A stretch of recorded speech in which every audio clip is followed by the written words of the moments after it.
मेरा हमेशा ये मानना है कि शहर जितना छोटा होता है सपने उतने ही बड़े हो सकते हैं। 6th या 7th स्टैंडर्ड में मैंने सिम कार्ड, टेलीफोन का सिम कार्ड बेचना शुरू किया। चाहे आपकी उम्र छोटी हो या बड़ी हो, आपकी सोच बड़ी होनी चाहिए। आप कोशिश करें कभी भी, अगर आपको लगे कि इस कमरे में मैं सबसे स्मार्ट हूँ और मेरा सबसे ज़्यादा इंटेलेक्ट है, आप उस गलत कमरे में हैं। मेरे एक कॉलीग हैं सिद्धार्थ दासगुप्ता। सिद्धार्थ शायद 55 के हैं और हम लोग साथ में कई बार जो है कई मीटिंग्स में जाते हैं। अच्छा।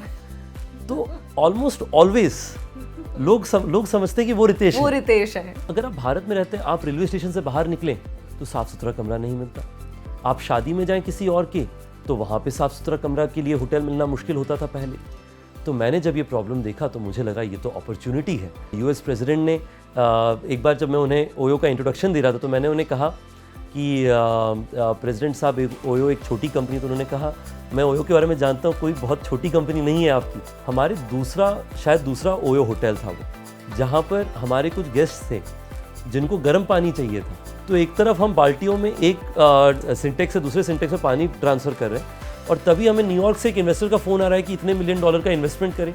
रायगढ़ से हूँ मैं, तो वहाँ पे हमारे जो शहर की देवी हैं माजी और रीमा, उन पे लोग बहुत भरोसा करते हैं और वो उन्हें प्रोटेक्टर ऑफ आवर विलेज या टाउन माना जाता है।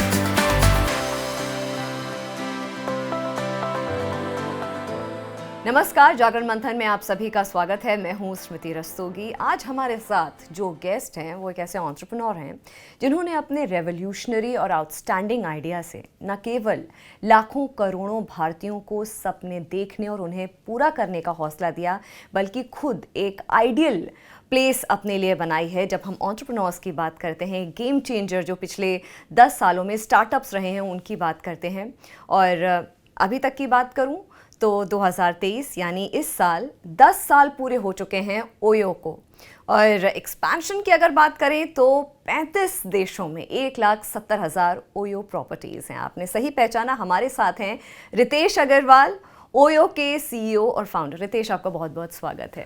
नमस्ते स्मृति जी, थैंक यू सो मच। आज आपसे मिलने का मौका मिला। आपके वीडियोस को फॉलो किया है काफ़ी समय से, पर मुझे बहुत खुशी है आज हम बात कर पा रहे हैं साथ में। बहुत खुशी हुई रितेश की जिस तरह से आपने टाइम दिया। हालांकि आपसे जब मुलाकात हुई तो कई ऐसे किस्से हुए जो कि अपने आप में इंटरेस्टिंग है, लेकिन क्योंकि आपके बारे में हर कोई जानता है। Ritesh Agarwal is a very common name, चाहे हम यंगस्टर्स या टेडेक्स टॉक्स की बात करें या लोगों के बीच में एक सपने, जैसे मैंने बोला कि सपने दिखाने का या हौसला करने का, सपने देखने का, वो एक बात करें। लेकिन आपकी शुरुआत की मैं बात करना चाहूँगी। क्या फैमिली बैकग्राउंड है, फैमिली में कौन कौन है और कहाँ से ऐसा फीलिंग आई? बचपन में कभी सोचा था कि इतना रेनाउंड बन जाऊँगा कभी? देखिए स्मृति जी, मेरी शुरुआत बहुत ही छोटे सपनों से, छोटी शहर से हुई। मैं बिलोंग करता हूँ रायगढ़, उड़ीसा से। ये उड़ीसा और आंध्रा के बॉर्डर में है, तो उसलिए कई लोग ये नहीं जानते होंगे कि मैं उड़िया बोलने के साथ साथ तेलुगु भी बोल लेता हूँ। हिंदी तो कह ही लेता हूँ कि हमारी कई राज्यों में हिंदी बहुत एक्टिवली बोली जाती है। अब तो हमारी वाइफ भी लखनऊ से, तो हिंदी और अच्छा बोलने की जिम्मेवारी बनती है। तो एक जब बचपन में हम जब बॉर्न एंड ब्रॉट अप थे, बहुत छोटे सपने हुआ करते थे कि किस तरीके से हम जो है एक श्रेणी से दूसरी श्रेणी में चले जाएं। दोस्त थे, बहुत ही सामान्य सा जीवन था। फादर साहब का छोटा सा दुकान था, मदर हमारे होम मेकर थी और हम 3 सिबलिंग्स हैं। मेरे से 3 बड़े सिबलिंग्स, हम 4 बच्चे हैं। सबसे बड़ी जो हमारी सिस्टर हैं वो शायद हमारे पूरी फैमिली के मल्टी जनरेशन में सबसे ज़्यादा पढ़ी लिखी। अच्छा। तो उन्होंने पढ़ाई लिखाई अच्छी करी। उन्हें देख करके हम में सब में ऐसे होता ही है सामान्य तौर पे कि अगर जो सबसे बड़ा होता है घर में, अगर वो पढ़ाई लिखाई ठीक कर लें तो बाकी बच्चों का भी ठीक हो ही जाता है। तो उनसे मुझे भी एक इंस्पिरेशन मिला कि अगर हमारी सबसे बड़ी सिस्टर इतना अच्छा कर रही हैं, थोड़ा इंस्पिरेशन मिला।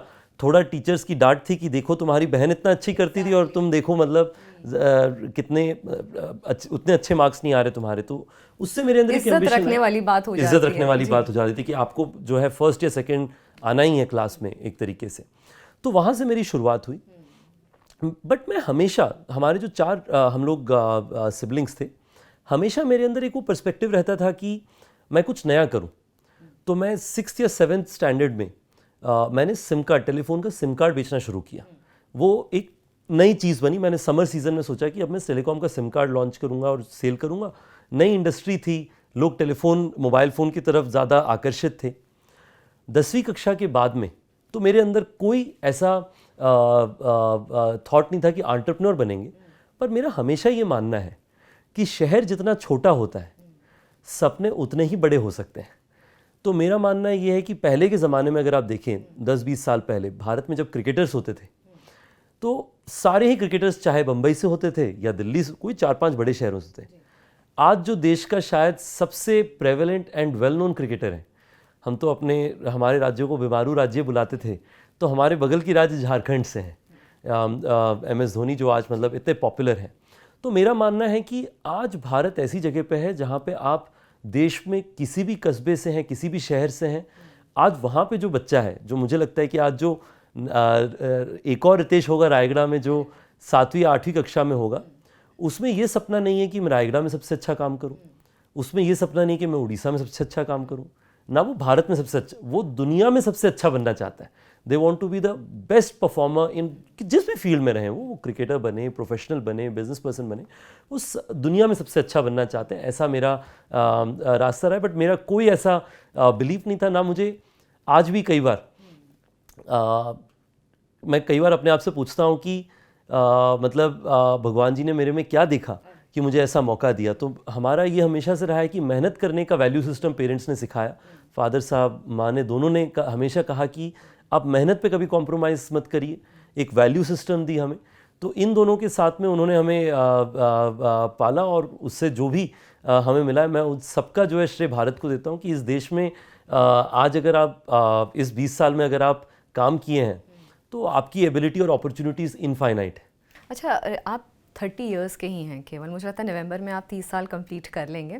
अच्छा, ये बहुत ऐसी उम्र होती है कि मतलब लोग ये सोचते हैं कि 30 साल में तो क्लैरिटी ही नहीं मिलती है, विजन ही नहीं होता है कि करना क्या है ना। मतलब मैं ज़्यादातर अमूमन एक परसेंटेज की बात कर रही हूँ कि शायद उनको ये पता ही नहीं होता है कि ढूंढ रहे होते हैं क्या हमारे लिए अच्छा होगा, क्या करना चाहिए या इस फील्ड में, उस फील्ड में। आप कभी ऐसा हुआ है कि आप की उम्र देख करके ये कहा गया हो कि नहीं, मतलब क्योंकि आई एम श्योर आपका उठना बैठना अपने से ज़्यादा उम्र के लोगों में ही होता होगा, कभी ऐसा हुआ है कि आपको उस तरीके से नहीं कंसिडर किया गया हो, या क्या ये तो भी छोटा है एज में? जी देखिए, ऐसे तो बहुत एक्सपीरियंसेस हैं। मैं इसके बारे में कॉन्टेक्स्ट बताऊं, बट उससे पहले आपको एक्सपीरियंस का एग्जांपल बताता हूं। कई बार ऐसा होता है अमूमन जहाँ पे हमारे पास हम लोग देश में और दुनिया भर में काफ़ी पॉजिटिव इम्पैक्ट क्रिएट कर रहे हैं, जॉब्स क्रिएट करते हैं, वैल्यू लेकर के आते हैं राज्यों में। तो उसलिए हमें सीनियर लीडर्स, चाहे वो बिज़नेस इंडस्ट्री के हों, गवर्नमेंट में हों, उनसे मिलने का मौका मिलता है। तो अमूमन मेरे एक कॉलीग हैं सिद्धार्थ दासगुप्ता। सिद्धार्थ शायद 55 के हैं और हम लोग साथ में कई बार जो है कई मीटिंग्स में जाते हैं। अच्छा। तो ऑलमोस्ट ऑलवेज लोग समझते हैं कि वो रितेश है और मैं उनके साथ उनका एसोसिएट साथ आया हूँ। तो लोग उनसे मिलते हैं, उनका हाथ मिलाते हैं, कहते हैं आप आए, बड़ा अच्छा लगा, आपसे ये 4 चीज़ों की बात करनी थी कि कैसे एम्प्लॉयमेंट लिया जाए।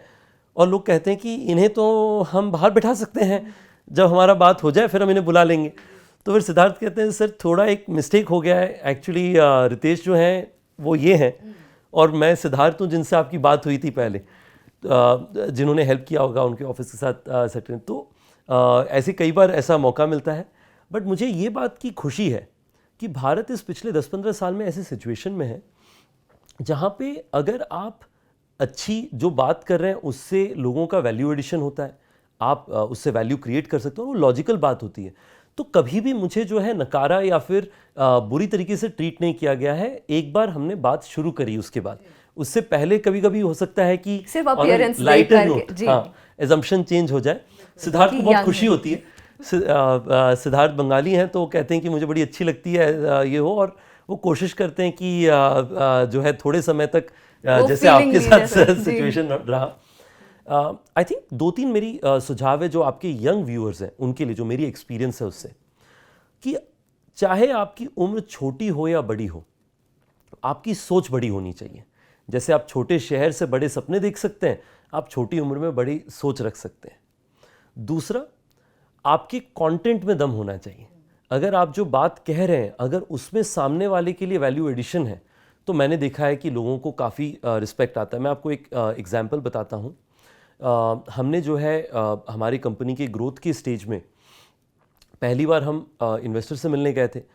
अभी मैं कोई ट्रेंड बिजनेस पर्सन तो हूँ नहीं, मैंने 12वीं कक्षा करी, फिर यूएस में थियल फेलोशिप का मौका मिला, वो भी पहली बार मेरे लिए। पासपोर्ट का इस्तेमाल, कहीं विदेश जाने का मौका, फ़्लाइट में बैठने का मौका, बड़ी नई चीज़ थी। फिर हम वापस आए भारत क्योंकि हमें ओयो स्केल करने का बड़ा दिल था। तो हम इन्वेस्टर से मिलने गए कि हम ओयो के 2 होटल हमारे चल रहे हैं, हम उसे आगे बढ़ाना चाहते हैं। तो उन्होंने मुझे पूछा कि रितेश आपका ईबिड्डा क्या होगा अगले 2-3 साल में। अब मुझे ईबिड्डा क्या होता है पता भी नहीं, क्योंकि हमने तो कोई बिजनेस, हमें नफ़ा नुकसान क्या होता है इतना तो समझ में आता था, पर नफ़ा में earning before interest, taxes, depreciation, amortization, इतना तो नहीं पता था। टेक्निकल तो नहीं पता था। तो हमने इन्वेस्टर्स को सीधे तौर से कहा कि हमें नफ़ा नुकसान समझ में आता है, तो नफ़ा कितना होगा, नुकसान कितना होगा, 2 साल नुकसान या 3 साल नुकसान, क्योंकि हमें निवेश करना है, फिर उसके बाद कितना नफ़ा, ये मैं आपको बता सकता हूँ। इबिड्डा आप मुझे 2 दिन दीजिए, मैं सब पूरी इंटरनेट में पढ़ लिख करके इसके बारे में समझ करके आके बताऊँगा। मैंने देखा है कि ओनिंग इट, कि हमें ये चीज़ आती है और ये चीज़ नहीं आती है, उसका लोगों से बहुत रिस्पेक्ट आता है।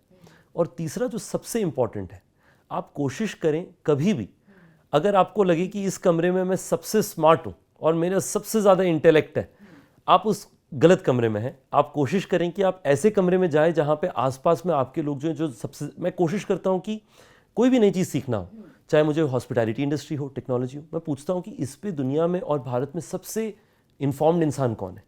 और पहले के समय में मैं लिखता था 20 बार तो शायद 2 लोग रिस्पॉन्ड करते थे, आज 20 में शायद 18 लोग रिस्पॉन्ड कर देते हैं।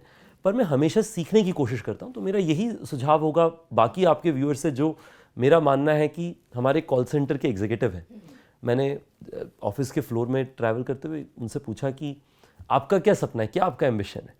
तो आज के नौजवानों का ऐसा एम्बिशन है, उन्होंने कहा कि आपने जो ये कंपनी बनाई है ना, आपसे थोड़ी बड़ी कंपनी जो है वैसे मैं बनाना चाहता हूँ। तो मैं चाहता हूँ कि आपके जो व्यूअर्स हैं उनमें से कुछ लोग ओयो से और बड़ी कंपनीज बनाएं, और उसमें मुझे लगता है कि उनकी उम्र जो है will never be a limitation. वो किसी भी उम्र में बहुत बड़ी बिजनेस बना सकते हैं जब तक उनका कंटेंट पे और अपने आप पे भरोसा है। आपने बहुत अच्छी बात कही रितेश। तो मेरा जो नेक्स्ट सवाल है, क्योंकि आपने जो बोला कि मुझे बहुत अच्छा लगता है कि जब लोग कहते हैं आपके ऑफिस में, जो आपके एम्प्लॉयज़ हैं, कोलीग्स कहते होंगे कि आप ओयो से बड़ी कंपनी बनाने, कभी इनसिक्योरिटी नहीं आती? क्योंकि ये मैं सवाल इसलिए पूछ रही हूँ क्योंकि अक्सर ये जो आज का ये युवा पीढ़ी है ना, वो बैलेंस में कहीं ना कहीं परेशान हो जाता है कि क्यों हम किसी और को मौका दें, हम क्यों नहीं इस मौके का फ़ायदा उठाएं। ये इनसिक्योरिटी वाला जो फैक्टर है, इस पे मैं आपका समझना चाहूँगी कि कभी होता नहीं इनसिक्योरिटी आपको? देखिए, बहुत इंपॉर्टेंट सवाल है। मैं इसे एक स्टेप पीछे लेकर के ना बताना चाहता हूँ कि मुझे क्या इंस्पायर करता है, मुझे किस चीज़ में खुशी मिलती है, और मैं क्या मेरी परस्यूट क्या है। मेरा हमेशा मानना है कि मेरी परस्यूट है इज़ फॉर हैप्पीनेस। तो मुझे हैप्पीनेस मिलता है कि मैं ज़्यादा लोगों की ज़िंदगियों को इम्पैक्ट करूं, उनके लिए बेहतर सर्विसेज अनेबल करूं, बेहतर होटल्स लाऊं, ज़्यादा जॉब्स लेके आऊं। तो मुझे वो करने में खुशी होती है, इसलिए मैं ये करता हूं। देखिए, जो वेल्थ क्रिएशन है वो उसका आउटकम है कि अगर आप ये सारे काम अच्छा करें तो वेल्थ क्रिएशन अच्छा होता है। तो उस कारण से मुझे रिलेटिव इनसिक्योरिटी थोड़ी कम होती है। आज के ज़माने में क्या है, क्योंकि सोशल मीडिया का ज़माना है, आप सोशल मीडिया में देखते हैं लोगों की ज़िंदगी और आपको लगता है देखो सबकी ज़िंदगी इतनी अच्छी चल रही है, सारी तकलीफ़ तो मेरी ही ज़िंदगी में है। मेरा यही सुझाव होगा कि अगर आप यंग हैं और अपने आप का सक्सेस प्लीज़ दूसरों की सोशल मीडिया अकाउंट्स या दूसरे जो आपको कह रहे हैं उससे मत बनाइए, क्योंकि सबकी अपनी ज़िंदगी का अपना ग्राफ होता है। पर उन सब में जितने दिन यहाँ पे हैं उसको पूरी खुशी से, पूरी जो भी अपना दिल में हो उसे पूरी तरीके से करें। अगर उसका आपका एम्बिशन पूरा रहे तो लाइफ में बड़ी आसानी होती है। मैं आपको बताता हूँ, अभी हमने 3 साल पहले कोविड के समय से गुजरे। कोविड ट्रैवल इंडस्ट्री के लिए बहुत कठिन वक्त था। ओवरनाइट हमारी कंपनी ग्रो कर रही थी 200-300% साल दर साल। ओवरनाइट सारी दुनिया में ट्रैवल रुक गया। बहुत कठिनाई का वक्त था। पर मुझे लगता है कि क्योंकि हम लोग थोड़े सुलझे हुए थे, हमारा ये मानना था कि अब जो दुनिया में इतना बड़ा महामारी है उसको तो हम नहीं बदल सकते, उसमें हम लोग कैसे किस तरीके से अपने आप को सर्वाइव करें, स्टेबलाइज करें, जिससे जब दुनिया वापस खुलेगी और ट्रैवल वापस खुलेगा तो हम उस समय उस वेव को राइड कर सकें, ये हमारा मानना था। मुझे लगता है उसके कारण मेरी खुद की स्टेबिलिटी और मेरे साथ साथ मेरे कॉलीग्स की स्टेबिलिटी पूरी तरीके से संतुलित रही। और मेरा यही आपके व्यूअर्स और हमारे लिसनर्स सबका, जिनसे भी मैं मिलता हूँ, सबको कहता हूँ, सोशल मीडिया और आपके रिलेटिव्स, उनका जो मापदंड है आपके सक्सेस के लिए, उसे मत यूज़ करिए। आपको क्या खुशी देता है, आपकी पर्सपेक्टिव से क्या हैप्पीनेस या सक्सेस है, आप उसे परस्यू करें। अच्छा, आप मारवाड़ी फैमिली को बिलोंग करते हैं, तो अक्सर लोगों के अंदर ये इम्प्रेशन होता है कि मारवाड़ी फैमिलीज़ बड़ी रिच होती हैं, तो पैसे की तो कोई कमी नहीं होती। तो ऐसे में जब आपने अपना बिजनेस आइडिया जो शुरुआत की थी, उसमें इन्वेस्टमेंट को लेकर के कोई परेशानी थी कि स्मूथ फैमिली ने सपोर्ट कर दिया था? कैसा रहा था वो जर्नी? देखिए, सबसे पहले तो मैं बताना चाहता हूँ कि हमारी फैमिली अमूमन जैसे normal middle class, lower middle class families होती हैं, उसका मैं हमेशा एक लाइन उदाहरण देता हूँ कि माँ इंश्योर करती हैं कि खाने में रोटी की कमी नहीं है, पर ज़्यादा भी नहीं है। चाहे वो खाना हो, चाहे वो कोई भी चीज़ हो घर में, आपको साल में अगर एक बार कपड़े मिलने हैं तो एक बार मिल जाते हैं, पर एक बार से ज़्यादा नहीं। तो मैं उसी lower middle income group of family से आता हूँ। सबसे पहले तो मुझे खुशी है कि मैं उस सेगमेंट से आता हूँ, क्योंकि मैं तो जानता हूँ कि मेरे भी कई दोस्त, कॉलीग्स जो हैं, वो उससे भी और कठिनाई की सिचुएशन से आए। बट हमारी फैमिली में भी वो सिचुएशंस रेगुलर हर महीना रहता था कि अगर यहाँ पे 2,000 रुपये ज़्यादा खर्च हो गए तो दूसरी तरफ 1,000-2,000 रुपये कहाँ से बनेंगे। पर मुझे उससे कोई कंप्लेंट नहीं है। मुझे लगता है पेरेंट्स की 2-3 बड़ी जिम्मेवारी होती है। एक होता है कि बच्चों को जो है पूरी तरीके से एनर्जाइज करें और मोटिवेट करें कि जो वो करना चाहें उन्हें वो करने का मौका मिले। क्योंकि मैं सबसे छोटा था, मुझे उस पर ज़्यादा मौका मिला, क्योंकि जो बड़े बच्चे थे उनके लिए था कि आपको जल्दी जॉब में लगना है, कमाई शुरू करनी है, जो भी रिस्पेक्ट। क्योंकि 3 बच्चे कर चुके थे तो हमारे पेरेंट्स का था कि हमारा पोर्टफोलियो लगभग ठीक चल गया है, तो जो यंगेस्ट बच्चा है वो उसे थोड़ा मौका दिया जाए कुछ और करे। अब मैं 12वीं कक्षा के बाद में, हमने जब पहली बार फ़ोन किया कि मुझे ये एंटरप्रेन्योर बनना है और मेरी थियल फेलोशिप के बारे में कुछ लोगों को पता भी चला, तो फादर साहब ने बड़ा सपोर्ट किया। फादर साहब ने कहा कि चलो आप करना चाहते हैं करें। इस साल आई लॉस्ट माई फादर साहब, बट फादर साहब ने बहुत सपोर्ट किया। मदर का हमेशा था कि अगर डिग्री नहीं हुई तो हमारी मदर जो है, हम कंजर्वेटिव फैमिली से आते हैं, तो उनका ये था कि अगर क्योंकि अरेंज मैरिज में बायोडेटा चाहिए होती है, कि बायोडेटा में अगर कॉलेज डिग्री भी नहीं लिखा तो शादी कैसे होगी। तो मैंने उन्हें समझाया कि आप मुझे जो है 1-2 साल का मौका दीजिए, ये 1-2 साल में मैं ओयो बनाना चाहता हूँ। अगर नहीं बना तो कॉलेज, मेरे दिल में कोई इंटरेस्ट नहीं था कॉलेज जाने का वापस, बट मदर को समझाने के लिए मैंने और फादर साहब ने प्लान बनाया कि हम ये मदर को कहेंगे, और उससे मदर मान भी गई। तो मेरे हिसाब से, क्योंकि उन्होंने मुझे रोका नहीं, वो मेरे हिसाब से उनका सबसे बड़ा कंट्रीब्यूशन था। आज के दिन में इतना कैपिटल है जो यंग एंटरप्रेन्योर्स को, मतलब आप सोचिए, आपने बताया मैं आज 29 का हूँ, बहुत जल्दी 30 वर्ष का हो जाऊँगा। मैंने पहली बार कैपिटल रेज करी जब मैं 19 वर्ष का था, 10 वर्ष पहले जब कंपनी शुरू करी। फॉर कोई इन्वेस्टर्स के लिए 19 वर्ष के बच्चे, कोई बहुत बड़ा बिजनेस नहीं, 2 गेस्ट हाउस चल रहे हैं, उससे उन्होंने निवेश किया। तो आज भारत ऐसी जगह पे है, अगर आप नौजवान हैं, आप में मेहनत करने की क्षमता है, 1.5-2 साल लग सकता है कि आपको अपने काम में 1.5-2 साल खुद की, मतलब लड़ाई, आक्रोश, मेहनत करनी पड़ेगी, पर उसके बाद आपको कोई ना कोई सोल्यूशन मिलेगा ही मिलेगा अगर आपने मेहनत पूरी अच्छी तरीके से करी है। तो उसलिए मुझे बहुत प्राइड है, गर्व है कि मैं भारत में इस पिछले 10 साल में अपना बिजनेस बनाया हूँ। पर मुझे हमारे पेरेंट्स के लिए भी थैंकफुलनेस है कि उन्होंने मुझे रोका नहीं, उन्होंने मुझे अलाउ किया इस चीज़ को परस्यू करने के लिए। पर मुझे फंडिंग या फाइनेंसिंग में कोई रिक्वायरमेंट नहीं पड़ी हमारी फैमिली से। पर कभी कभी वो समय ज़रूर होता था कि महीने में खाने की सेविंग्स ख़त्म हो गई, बरसाती से निकाल दिया गया रहने से, तो उस समय कभी सिस्टर कुछ भेज देती थी, कभी तब से ही मैं गीत को जानता हूँ जो जिनसे मेरी शादी, कभी उनसे सूद फैमिली से थोड़े कुछ ले लेते थे। तो इस तरीके से गुजारा निकाला पहले साल 2 साल, जैसे बहुत लोगों का होता है, beg borrow in the early years. तो उसमें मुझे बहुत लोगों ने मदद किया।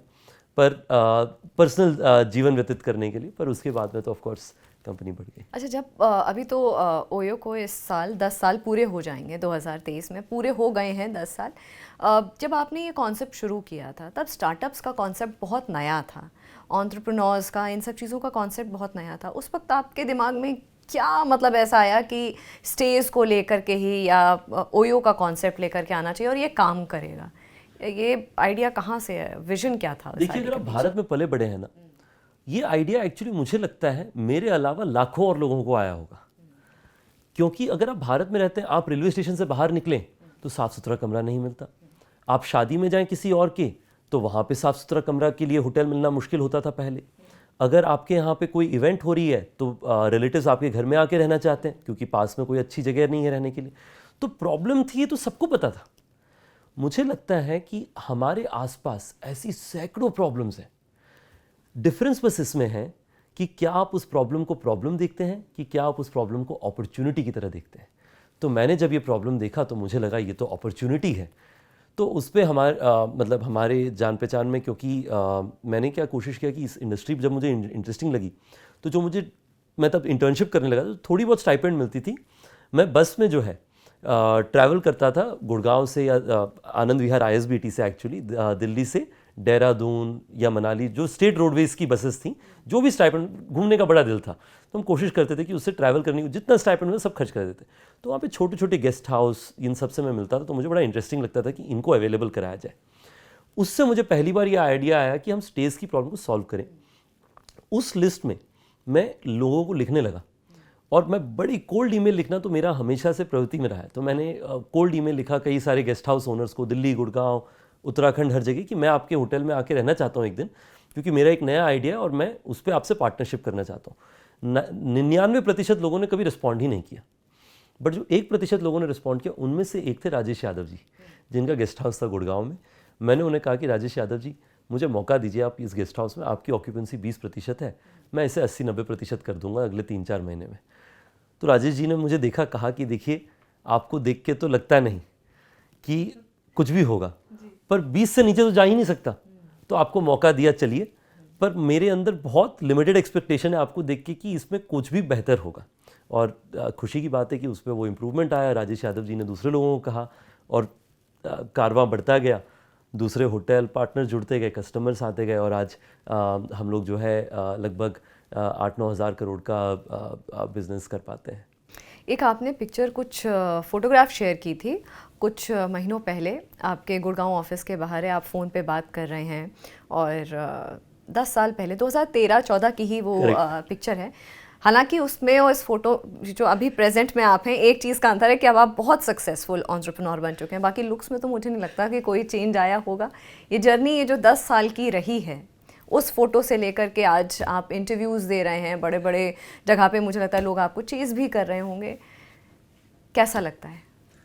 देखिए, 10 साल का जर्नी हैज़ बीन, मतलब मेरे लिए एकदम एक सपने की तरह। मैं आज भी कई बार सोचता हूँ कि जैसे मैंने आपको शुरू में बताया कि मेहनत तो मैंने बहुत करी और करता भी रहूँगा, पर उसके साथ साथ मुझे लगता है कि बहुत लोगों का प्यार, बहुत लोगों का सपोर्ट, उसका एनेबलमेंट रहा है।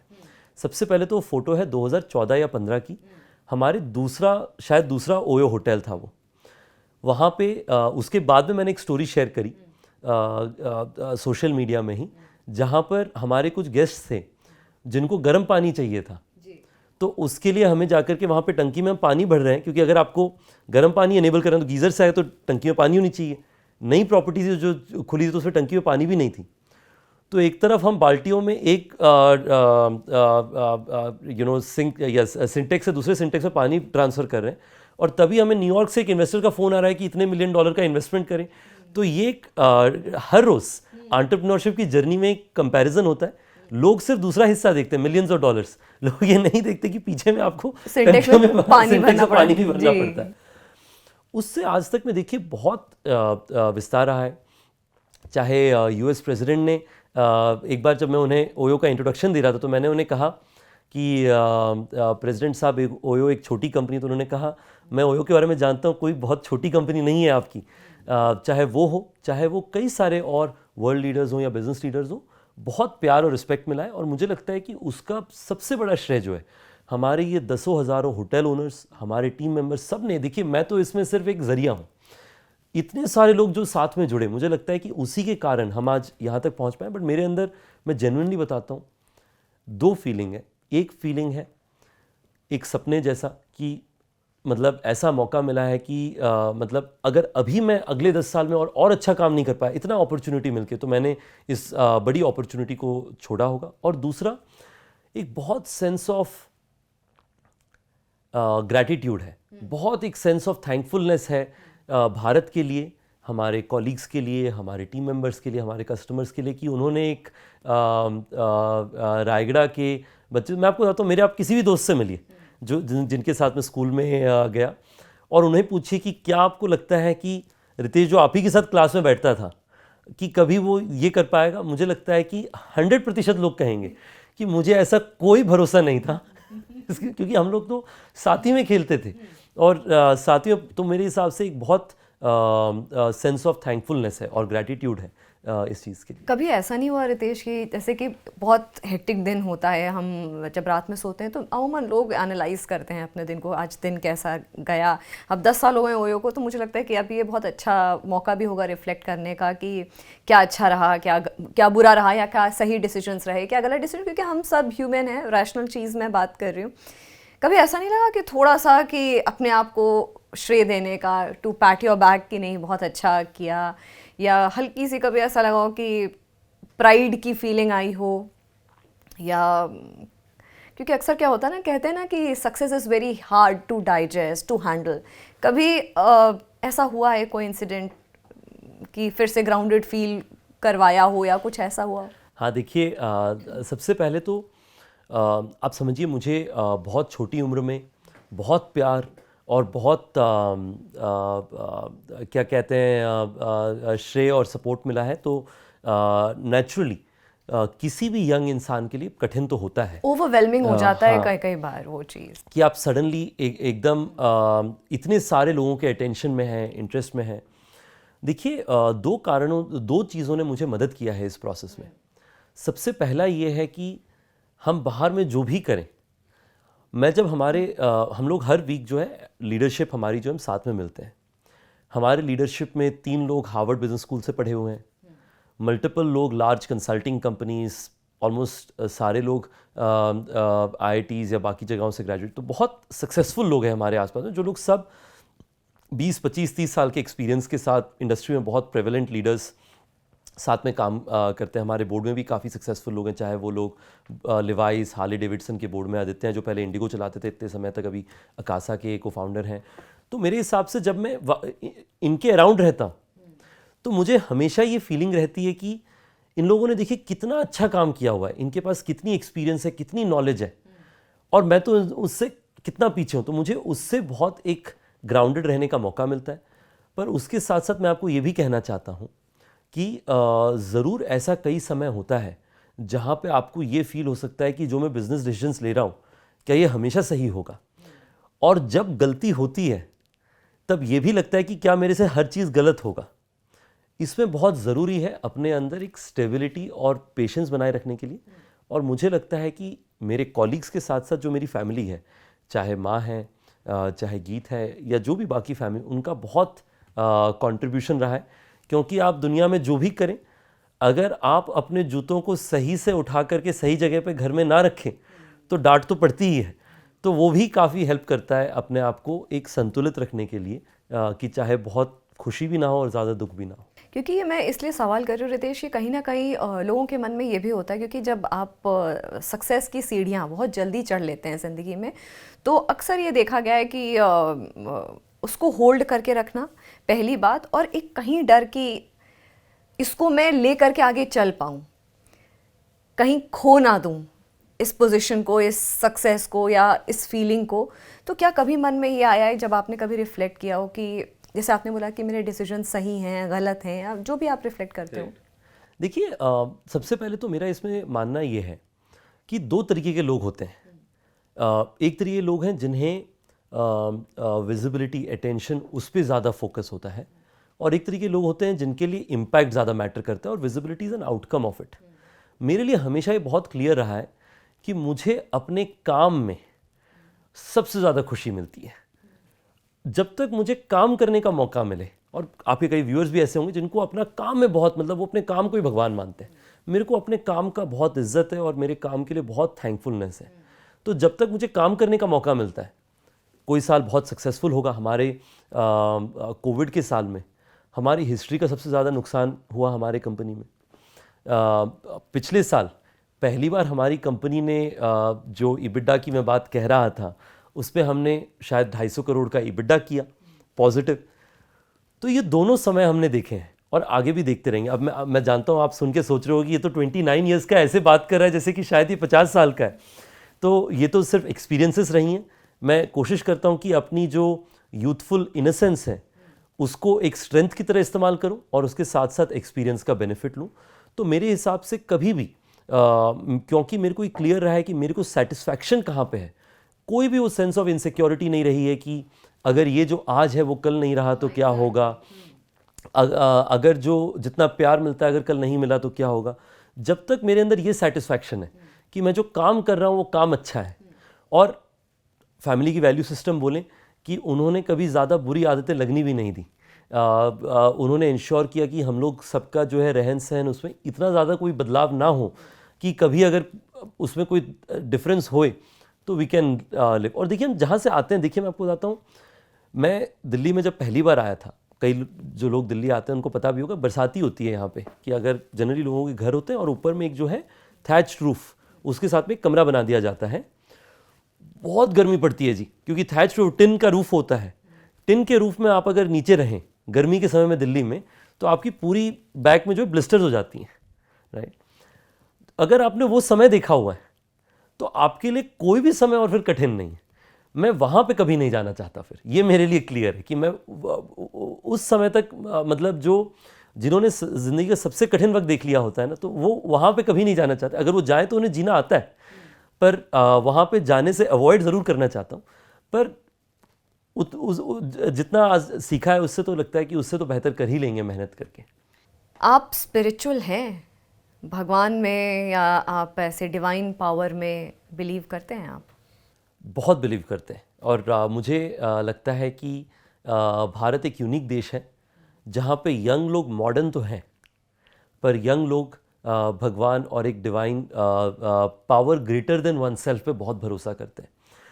और ये मेरे लिए पर्सनल भी है और मैं काम पे भी आपको बताऊंगा कि इसका क्या कॉन्टेक्स्ट है। आई थिंक पर्सनली मेरा ज़रूर मानना है कि there is a divine power, और मुझे खुद को पर्सनली बहुत ज़्यादा पीस मिलती है दिन में मेडिटेट करने में और भगवान जी के बारे में सोचने कोई में। ऐसा इंसिडेंट है रितेश कि जब आपको लगा हो कि आपने होप छोड़ दी हो, या कुछ काम ऐसा फंस गया हो, या कोई भी ऐसा इंसिडेंट जहाँ आपको एकदम से, अगर आपने डिविनिटी को याद किया हो तो आपको पावर मिली हो, या कुछ ऐसा इंसिडेंट? देखिए हम तो मैं तो सारी ज़िंदगी में जब भी मेरी कठिनाई का वक्त रहा, तो हम लोग के जो रायगढ़ से हूँ मैं, तो वहाँ पे हमारे जो शहर की देवी हैं माजियोरी माँ, उन पे लोग बहुत भरोसा करते हैं, और वो उन्हें प्रोटेक्टर ऑफ आवर विलेज या टाउन माना जाता है। जैसे आपने कंतारा मूवी देखी होगी, तो उसमें जैसे एक प्रोटेक्टर थे उस टाउन के लिए, तो उसी तरीके का उनकी तरफ मान्यता है, एक बहुत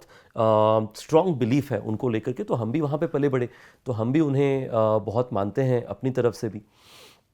तो जब भी ज़िंदगी में तकलीफ़ होती है, आज भी मैं समय निकाल करके रायगढ़ जाता हूँ, दिल्ली से विशाखापट्टनम फ़्लाइट में जाता हूँ। वहाँ से मुझे ट्रेन में जाने का बड़ा दिल करता है, मेरे को भारत में ट्रेन में ट्रैवल करने का बड़ी खुशी मिलती है। तो मैं विशाखापट्टनम से रायगढ़ की ट्रेन में जाता हूँ। कई बार आपने देखा होगा कि सोशल मीडिया में लोग पोस्ट भी करते हैं मेरे साथ फ़ोटोज़, जब वो ट्रेन में मिलता है। अभी रिसेंटली कोई एक फ़ोटो का तो शायद कुछ 15-20 हज़ार शेयर्स या कुछ आए थे उसमें। बट मुझे बहुत खुशी होती है जब मैं माँ के पास जाता हूँ। मैंने देखा है कि उसके बाद जो है हमारा काम और बेहतर ही होता है। चाहे हमारे कोविड का समय था, कोविड के समय में एक समय ऐसा था जी जहाँ पे ऐसा लगा कि इसके आगे तो सहन करना बहुत कठिन होगा, राइट। कोविड वेव 2 का वक्त था। वो वेव 2 के आखिरी में मतलब हम कंपनी तो आगे ले जाते, बट ऐसी थी कि हर महीना लगता था कि अगले महीने खुलेगा और खुलता नहीं था मार्केट। तो हम गए रायगढ़, उसके अगले महीने शायद हमारे पूरे कोविड के पीरियड का हाईएस्ट ट्रैवल बुकिंग वो 1-2 महीने के अंदर आया। अब मैं तो डिवाइन स्पिरिट पे भरोसा करता हूँ, इसलिए मैं मानता हूँ साइंटिस्ट उसका व्यू ये लेंगे कि भारत में हर्ड इम्यूनिटी आ गई थी।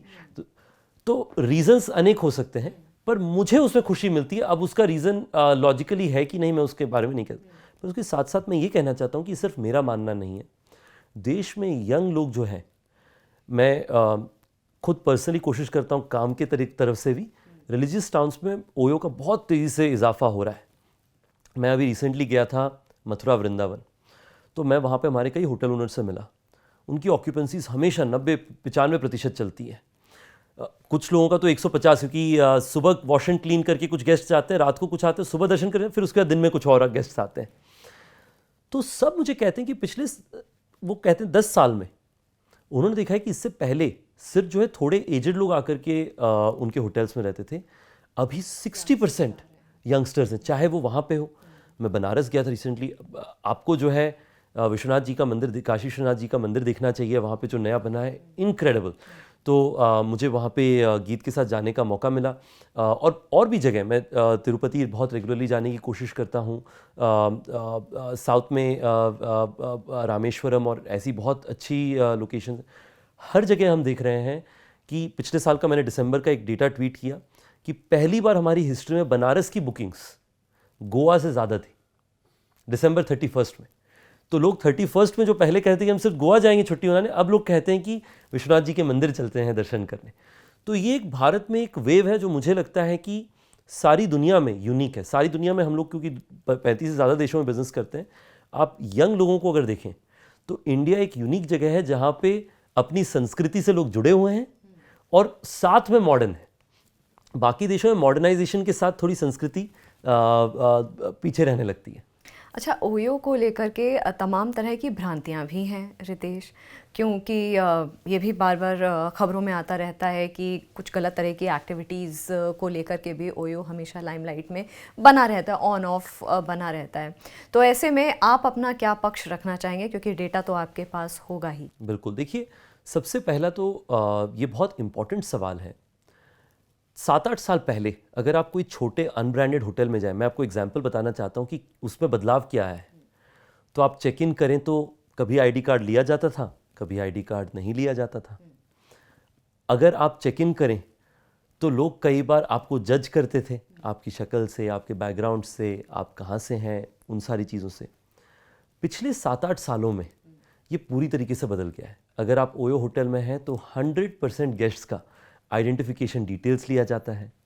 इंश्योर किया जाता है कि हर होटल का जो बेसिक पेपर वर्क का रिक्वायरमेंट है लोकल अथॉरिटी से वो किया जाए। इसके कारण हम ओयो को सोल्यूशन का हिस्सा मानते हैं rather than of the problem, क्योंकि प्रॉब्लम तो अनऑर्गेनाइज्ड इंडस्ट्री में पहले से था। ओयो ने आकर के उसे ऑर्गेनाइज किया, जिसके कारण आज हमारे पास में 20 से ज़्यादा एक्नॉलेजमेंट और अप्रिसिएशन मिले हैं हमें कई सारे शहरों की अथॉरिटीज़ से, क्योंकि हमने उन्हें मदद किया है आइडेंटिफाई करने के लिए कि अगर कोई इश्यूज़ हैं, कोई बुरी तरीके के लोग अगर आकर के होटल में रह रहे हैं तो उन्हें कैसे उनसे कैसे प्रोटेक्ट किया जा सके। पहला चीज़ है। दूसरा, हमारा ये भी मानना है कि जजमेंट नहीं होना चाहिए। ये एक रेगुलर भांति रही है लोगों की कि अगर गेस्ट्स आ रहे हैं तो हम उन्हें चेक करें उनका बैकग्राउंड कि कौन से शहर से आ रहे हैं, कौन से नहीं।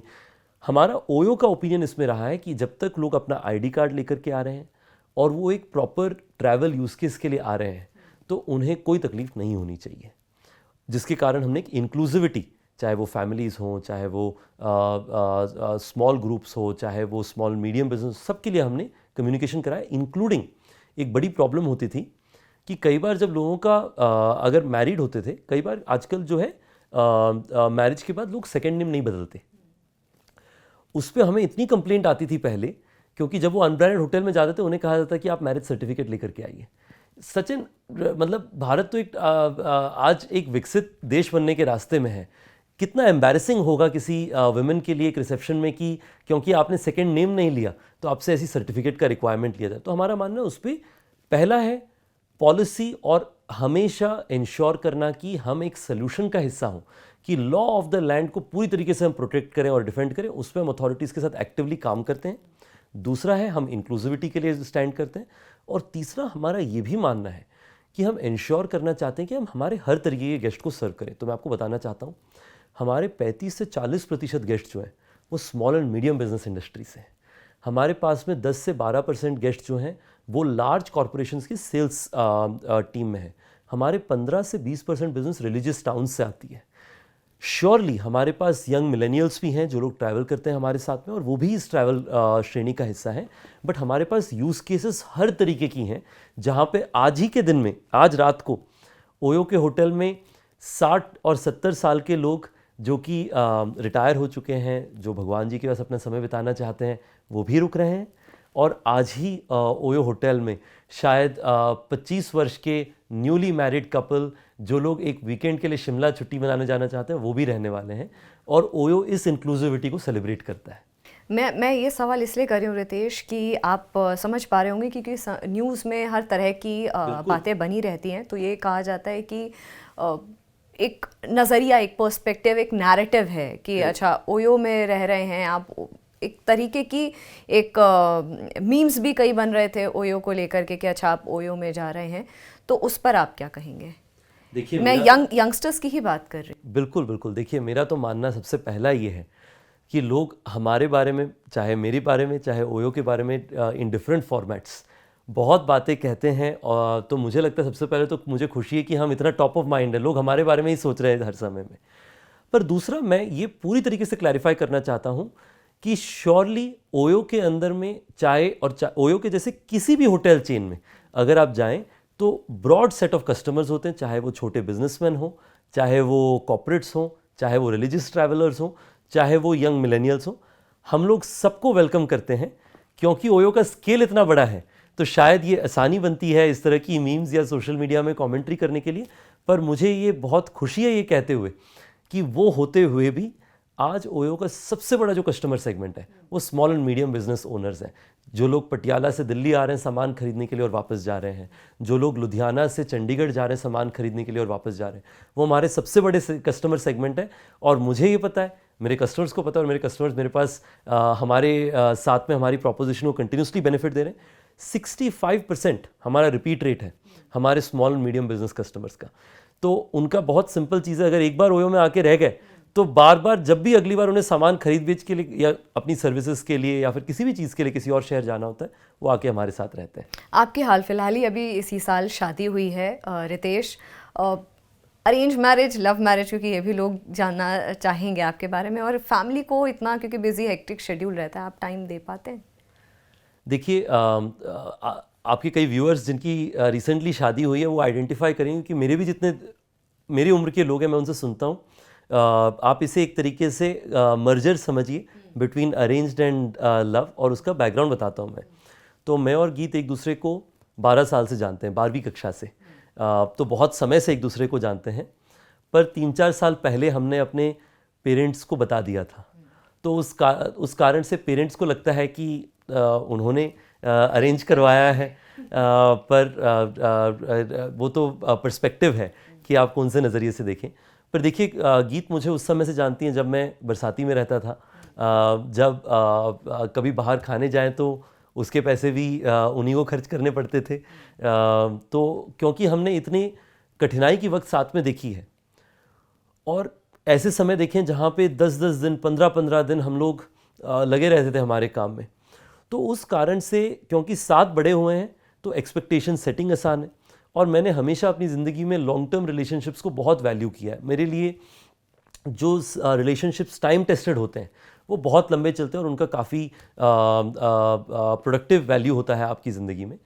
समय देखिए, हमारे लिए तो work is life and life is work. हम लोग बहुत एक्टिवली काम में फोकस्ड हैं, और मेरा मानना है कि मेरा और गीत का वो एक्सपेक्टेशन सेटिंग इतने समय से है कि उसके कारण काफ़ी आसानी होती है। पर कुछ चीज़ों में कोशिश करते हैं कि साथ में, अगर हमें जैसे मंदिर, हमें दोनों को जाना बड़ा पसंद है, तो हम कोशिश करते हैं कि वो हमारे लिए एक अच्छा ब्रेक हो जाता है कि अगर कभी मुझे बनारस जाना होता है तो उस दिन हमारा काम भी हो जाता है, टीम रिव्यूज़ भी हो जाती हैं, पर जब मंदिर जाते हैं तब साथ चले जाते हैं। तो हमें उस तरह की चीज़, समय को हम बहुत चेरिश करते हैं साथ में। Thank you so much Ritesh, बहुत अच्छा लगा आपसे बात करके। और मुझे लगता है कि काफ़ी ऐसे पॉइंट्स थे, काफ़ी ऐसे सवाल मेरे थे और आपके जवाब भी इतने अच्छे सटीक थे कि व्यूअर्स के लिए भी ये आपकी पर्सनालिटी का एक नया एस्पेक्ट रहेगा। Thank you so much. Thank you. और मेरा मानना है कि आपके जो व्यूअर्स हैं वो बहुत सक्सेसफुल हों, और मैं चाहूँगा कि बहुत साल बाद अगर जिन लोगों ने हमसे सुना यहाँ पर, अगर उनमें से किसी ने मल्टी बिलियन डॉलर कंपनी बनाया तो मेरे लिए उससे ज़्यादा गर्व की बात और कुछ नहीं होगी। बहुत ही अच्छा और पॉजिटिव मैसेज रितेश। और फिलहाल जागरण मंथन में इतना ही, मुझे दीजिए इजाज़त, नमस्कार।